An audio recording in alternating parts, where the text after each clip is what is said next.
Keep it locked on.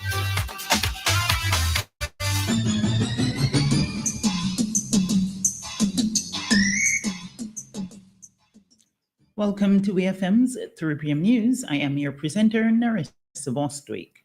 First off, on the local scene. World Pediatrics hosted its diagnostic cardiology clinic at the Milton Kate Memorial Hospital for 2 days on April 3rd and 4th. The two-man team was led by pediatric cardiologist Dr. William Moskowitz, who has been coming to St. Vincent for many years to evaluate Vincentian children with varying heart conditions. He was joined by pediatric cardiology fellow Dr. Adras Kolkarni, with local assistance from Dr. Joy Walters, Dr. Shari Ann Davis Andrews, and some nurses at the Milton Kate Memorial Hospital. During the 2-day period, 62 Vincentian children were assessed.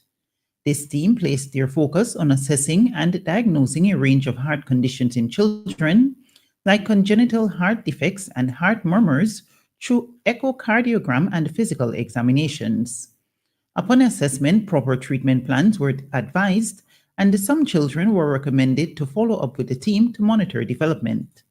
Some children who had been a part of this cardiology clinic were discharged due to steady improvements in their heart conditions. World Pediatrics, the medical team, and families extend heartfelt appreciation to the Mustig Charitable Foundation for sponsoring this team and supporting its work.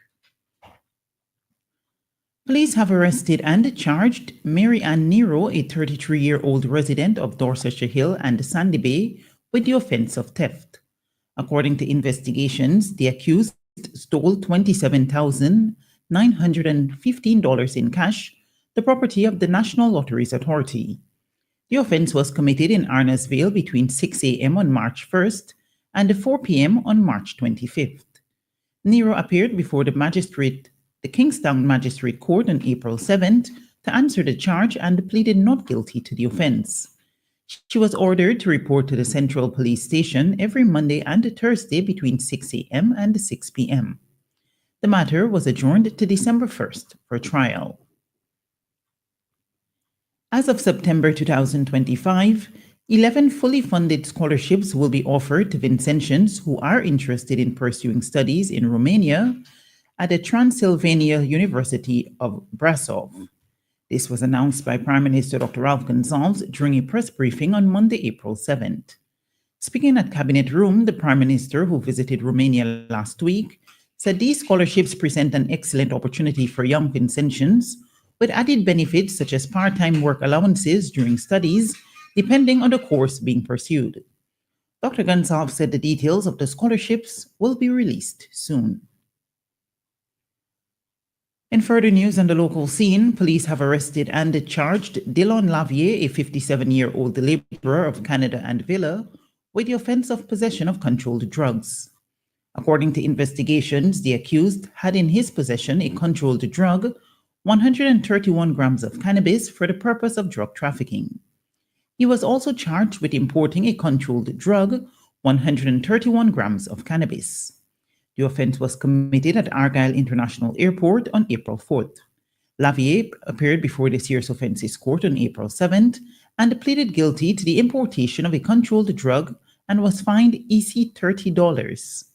He also pleaded guilty to possession of controlled drug and was fined EC $37.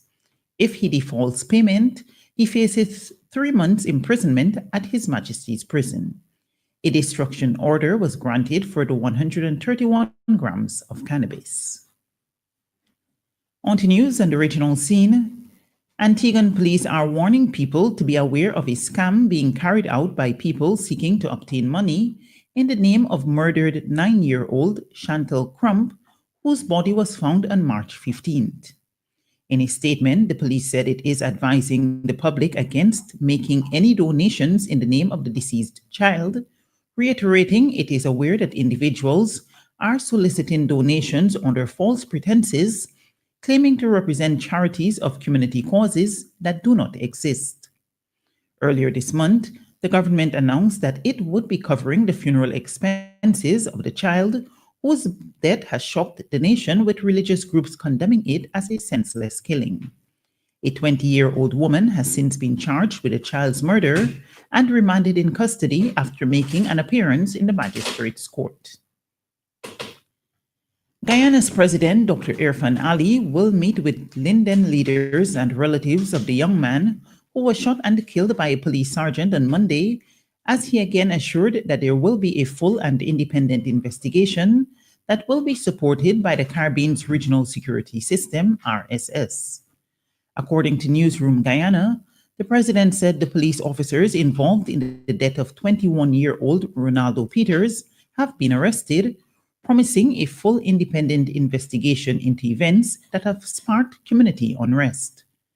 Meanwhile, the Guyana Police Force today confirmed that a protester was shot and killed after protests erupted in Linden over the fatal police shooting of the young Lindener.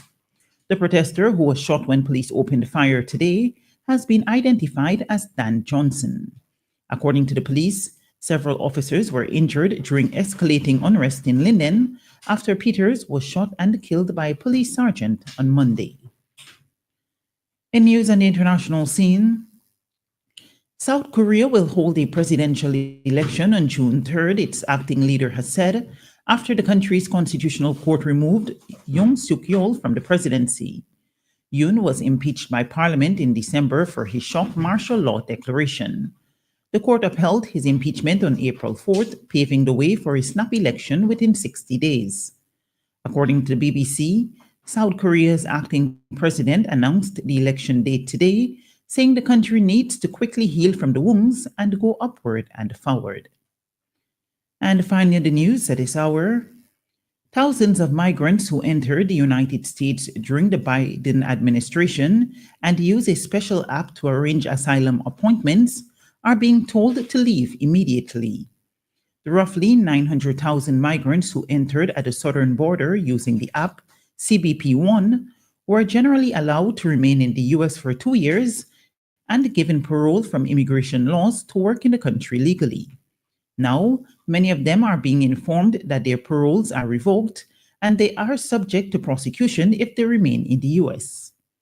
President Donald Trump has long promised to increase deportations from the United States. According to BBC News, his administration recently renamed the app to CBP Home and is using it for self-deportations. This has been WeFM's 3 p.m. News. I have been your presenter, Narissa Bostwick. Join us again at 5:30 p.m. when we will bring you our next newscast.